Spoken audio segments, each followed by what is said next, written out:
Sitharaman serial December 1 நாளைக்கான எபிசோடில் என்ன நடக்கலாம் அப்படிங்கிறத ரிவ்யூவாக பார்க்கலாங்க. சீதா சாப்பிட்றதுக்காக வச்சுருந்த எல்லா சப்பாத்தியும் அஞ்சலி, பிரியா, சத்யா 3 பேரும் சேர்ந்து டஸ்ட்பினில் போட்டுறாங்க. சீதாவும் வந்து சாப்பிட உட்காடுறாங்க. அதுக்கப்புறம் எல்லா ஹாட் பாக்ஸையும் ஓப்பன் பண்ணி பார்க்குறாங்க. எல்லாமே காலியாக இருக்கவும் உடனே ஷாக் ஆகி அப்படியே திரும்பி பார்க்குறாங்க. டஸ்ட்பினில் எல்லாமே கிடக்கிறத பார்க்குறாங்க. ரொம்பவே மனசடைஞ்சு போயிடுறாங்க. ரொம்ப பசிக்குதே அப்படின்னு அப்படியே தலையில் கையை வச்சுட்டே உட்காந்துட்ருக்காங்க. இது எல்லாத்தையும் பார்த்து சத்யா, பிரியா, அஞ்சலி 3 பேரும் பயங்கரமாக சந்தோஷப்பட்டுட்ருக்காங்க. அதுக்கப்புறம் அவங்க அங்கேருந்து போயிடுறாங்க. சீதாவும் மெதுவாக அப்படியே வராங்க. உடனே செல்வியும் பாலை கொடுத்துட்டு அப்படியே கீழே வராங்க. சீதாவை பார்க்குறாங்க. என்ன சீதாம்மா சாப்பிட்டீங்களா அப்படின்னு கேட்க, சாப்பிட்டீங்களா சீதாம்மா அப்படின்னு கேட்கவும், சாப்பிட்ட செல்வியக்கா, சாம்பார் ரொம்ப நல்லா இருந்துச்சு அப்படின்னு சீதா சொல்லவும், பொய் சொல்லாதீங்க சீதாம்மா, நீங்கள் இன்னும் சாப்பிட்ருக்கவே மாட்டீங்க, நான் சாம்பார் இன்றைக்கி வைக்கவே இல்லையே, குருமா தானே வச்சுருந்தேன் அப்படின்னு செல்வி சொல்ல, ஆமாம்மா நான் தான் மாற்றி சொல்லிட்டேன், குருமா ரொம்ப நல்லா இருந்துச்சு அப்படின்னு சீதா சொல்லவும், எங்கே கையை காட்டுங்க அப்படின்னு செல்வி மூந்து பார்க்குறாங்க. எங்கம்மா வாசனையே இல்லை, சும்மா சொல்லிட்டு இருக்கீங்களா அப்படின்னு செல்வி கேட்க, இல்லை செல்வியக்கா நிஜமாவே நான் சாப்பிட்டேன், சூப்பு போட்டு கையும் கழுவிட்டேன் அப்படின்னு சீதா சொல்ல, கரெக்டாக அந்த இடத்துக்கு அஞ்சலி வராங்க. என்ன சீதாம்மா ஏன் சாப்பிடல அப்படின்னு செல்வி கேட்டுகிட்டே இருக்க, சொல்ல வேண்டியது தானே, என்ன நடந்துச்சோ அதை சொல்ல வேண்டியது தானேங்கிறாங்க அஞ்சலி. என்ன நடந்துச்சுமா சொல்லுங்க அப்படின்னு செல்வி கேட்கவும், நாங்கள் தான் சப்பாத்தியெல்லாம் தூக்கி டஸ்ட்பினில் போட்டோமே அப்படின்னு அஞ்சலி சொல்ல, என்ன சீதாம்மா தான் இன்னும் சாப்பிட்லையே, அவங்க சாப்பிட்லன்னு உங்களுக்கு தெரியாதா, எதுக்காக அதெல்லாம் தூக்கி டஸ்ட்பினில் போட்டிங்க அப்படின்னு செல்வி கேட்க, அவள் சாப்பிட்றக்கூடாதுன்னு தான் டஸ்ட்பினில் போட்டோங்கிறாங்க அஞ்சலி. இங்கே பாருங்க அஞ்சலி, நான் பசியை கூட பொறுத்துப்பேன், ஆனால் நீங்கள் ரொம்ப தப்பாக இருக்கீங்க, இது உங்கள் எதிர்காலத்தையே பாதிக்கும், நான் என்ன தான் இருந்தாலும் உங்கள் அண்ணி, நீங்கள் தப்புக்கு மேலே தப்பு பண்ணிகிட்ருக்கீங்க, மகாவோட பேச்சு கேட்டு இப்படியெல்லாம் பண்ணிகிட்ருக்காதீங்க, அது உங்கள் வாழ்க்கைக்கு நல்லதில்லை அப்படின்னு சீதா சொல்லிகிட்ருக்க, மகாலட்சுமி உங்களுக்கு எந்த நல்லதையும் சொல்லித்தரல, உங்கள் வாழ்க்கையை இனிமேல் தான் ஆரம்பிக்க போகுது, அதனால் அவங்க சொல்கிறத கேட்காதீங்க, பிரியா, சத்யா கிட்ட கூட இதையெல்லாம் சொல்லு ப்ளீஸுங்கிறாங்க சீதா. இந்த மாதிரி ஒரு அண்ணி கிடைக்க நீங்கள் கொடுத்து வச்சுருக்கணுமா அப்படின்னு செல்வி சொல்லவும், இங்கே பாரு, நீ இந்த வீட்டோட வேலைக்காரி, சமைக்கிறதுல உப்பு காரம்லாம் சரியாக இருக்கான்னு மட்டும் பாரு, எங்களுக்கு புத்தி சொல்ல வந்துட்டா புரியுதா அப்படின்னு அஞ்சலி கேட்க, அஞ்சலி முதல்ல மரியாதை கொடுத்து பேசி பழகுங்கிறாங்க சீதா. மரியாதையா, அதை நான் உனக்கே கொடுக்க மாட்டேன், இவளுக்கு மரியாதை கொடுக்கணுமா, எங்கிட்டலாம் மரியாதை எதிர்பார்த்து ஏமாந்து போயிடாதீங்க, அது நடக்கவே நடக்காது அப்படின்னு சொல்லிட்டு அஞ்சலி அங்கேருந்து கிளம்பிடுறாங்க. அதுக்கப்புறம் செல்வி, சீதாம்மா உங்களுக்கு நான் வேணால் கஞ்சி வச்சு கொண்டு வரட்டுமா, ஒரு 10 நிமிஷம் தான் ஆகும் அப்படின்னு செல்வி சொல்லவும், வேணாம் செல்வியக்கா, எனக்கு பசி இல்லை, என்ன நினச்சி வருத்தப்படுறதா இல்லை சில்வண்டுகளை நினச்சி வருத்தப்படுறதான்னு எனக்கே தெரியல அப்படின்னு சீதா சொல்லிட்டு இருக்க, இவங்களுக்காக நீங்களாம் எதுக்குமா வருத்தப்பட்டுட்டு இருக்கீங்க, விடுங்க, பட்டாதான் புத்தி வருங்கிறாங்க செல்வி. சீதாம்மா விடியட்டும், அதுக்கப்புறம் அஞ்சலிக்கு இருக்குது அப்படின்னு யோசிச்சுக்கிட்டே செல்வி அந்த இடத்த விட்டு போயிடுறாங்க. அதுக்கப்புறம் சீதா மாடி ஸ்டெப்ஸில் உட்காந்து அப்படியே தூங்க ஆரம்பிச்சிடுறாங்க, மொபைலை பக்கத்தில் வச்சுட்டு. கரெக்டாக அந்த டைம்னு பார்த்து ராம் கால் பண்ணுறாங்க. ஃபஸ்ட் டைம் கால் அட்டன் பண்ணாமல் விட்டுறாங்க சீதா. செகண்ட் டைம் என்னாச்சு, இவ திரும்பவும் தூங்கிட்டா போல இருக்குது, இன்னொரு வாட்டி ட்ரை பண்ணி பார்க்கலாம் அப்படின்னு ராம் திரும்பவும் கால் பண்ணுறாங்க. அப்போது சீதா எந்திரிச்சு பார்த்து காலை அட்டன் பண்ணுறாங்க. பாஸ் சாப்பிட்டீங்களா அப்படின்னு கேட்கவும், நான் சாப்பிட்ட சீதா, ஏன் உன் வாய்ஸ் எல்லாம் ஒரு மாதிரியாக இருக்குது, என்னாச்சு, ஏதாவது பிரச்சனையா சொல்லு சீதா, நான் உடனே கிளம்பி வரேன் அப்படின்னு ராம் சொல்லவும், இல்லை பாஸ் அதெல்லாம் ஒரு பிரச்சனையும் இல்லை, நான் நல்லா தான் இருக்கேங்கிறாங்க சீதா. இல்லை சீதா எதாக இருந்தாலும் சொல்லு, உன் வாய்ஸ் நார்மலாக இல்லையே அப்படின்னு ராம் கேட்கவும், தூங்கிட்டு இருந்தல பாஸ் அதனால தான் இப்படி இருக்குது, மற்றபடி நான் நல்லா சந்தோஷமாக தான் இருக்கேன், நீங்கள் சேது அங்கிள் ட்ரீட்மெண்ட் முடிச்சுட்டு அதுக்கப்புறமா வாங்குங்கிறாங்க சீதா. சீதா நீயும் என் கூட இருந்தால் எவ்வளோ நல்லாயிருக்கும், நான் உன்னை ரொம்ப மிஸ் பண்ணுறேன் அப்படின்னு ராம் சொல்லவும், நானும் அப்படி தான் பாஸுங்கிறாங்க சீதா. பாஸ் இதுக்கு மேலே நீங்கள் ஏதாவது பேசுனீங்கன்னா நான் அழுதுருவேன் அப்படின்னு யோசிச்சுட்ருக்காங்க சீதா. பாஸ் எனக்கு கொஞ்சம் தூக்கம் வருது, நான் ஃபோனை வைக்கிறேன் அப்படின்னு சீதா சொல்லவும், ராம் சீதான்னு சொல்லியிருக்காங்க. அதுக்குள்ளே சீதா ஃபோனை கட் பண்ணிடுறாங்க.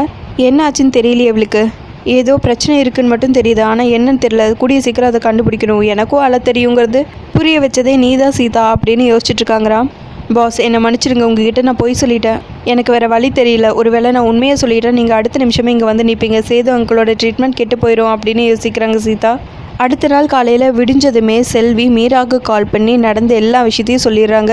பாவம்மா சீதாம்மா ரொம்ப கஷ்டப்படுறாங்க, பட்டினி கிடக்குறாங்க, அவங்கள நிம்மதியாக சாப்பிட கூட விட மாட்டேங்கிறாங்க, வர வர இவங்களோட டார்ச்சல் ரொம்ப அதிகமாயிட்டே போகுதுமா, நீங்கள் உடனே கிளம்பி வாங்கம்மா அப்படின்னு செல்வி சொல்லவும், மீராவும் சரின்னு அடுத்த நிமிஷமே ஆட்டோ பிடிச்சி கிளம்பி இங்கே வந்துடுறாங்க.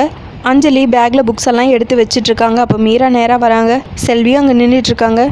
அஞ்சலி எதுக்காக சப்பாத்தியை தூக்கி குப்பை தொட்டியில் போட்ட, சீதா சாப்பிடலன்னு உனக்கு தெரியாதா, எதுக்காக இப்படி பண்ண அப்படின்னு மீரா கேட்கவும், இங்கே பாருங்கள் மிரட்டுற வேலையெல்லாம் வச்சுக்காதீங்க, நான் மகா சித்திக்கிட்ட சொல்லிடுவேன் அப்படின்னு அஞ்சலி சொல்ல, இங்கே பாரு உன்னை சின்ன வயசுலேருந்து தூக்கி வளர்த்தவன் நான் தான், அந்த மகா கிடையாது. அவங்க கிட்ட சொன்னால் எனக்கு என்ன பயமா? நான் பழைய மீரா கிடையாது, மீரா சத்யன். உங்கள் சித்திக்கிட்ட அப்புறமா சொல்லலாம், இப்போது எதுக்காக சப்பாத்தியை டஸ்ட்பினில் போட்டேன்னு சொல்லு அப்படின்னு மீரா கேட்கவும், முடியாது. இப்போ என்ன பண்ணுவீங்க, என்ன பண்ண முடியும் அப்படின்னு அஞ்சலி கேட்க பல்லார்னு ஒரு அற வைக்கிறாங்க மீரா. இங்கே பாருங்கள் இன்னொரு தடவை என் கை மேலே பட்டுச்சு அவ்வளோதான் உங்களை அப்படின்னு சொல்லி முடிக்கிறதுக்கு முன்னாடி திரும்பவும் மீரா பல்லார்னு ஒரு அற வைக்கிறாங்க அஞ்சலியை. சீதாவுக்கு கேட்குறதுக்கு ஆள் இல்லைன்னு நினச்சிங்களா? நான் இருக்கேன். இன்னொரு தடவை இந்த மாதிரி சீதாவையெல்லாம் பண்ணீங்கன்னு தெரிஞ்சது நீங்கள் அவ்வளோதான், உங்களை கொன்றுவேன், ஜாக்கிரதையாக இருந்துருங்க அப்படின்னு சொல்லிட்டு மீரா அங்கேருந்து போயிடுறாங்க. சீதா எங்கேன்னு கேட்டுட்டு பின்னாடியே செல்வியும் போகிறாங்க.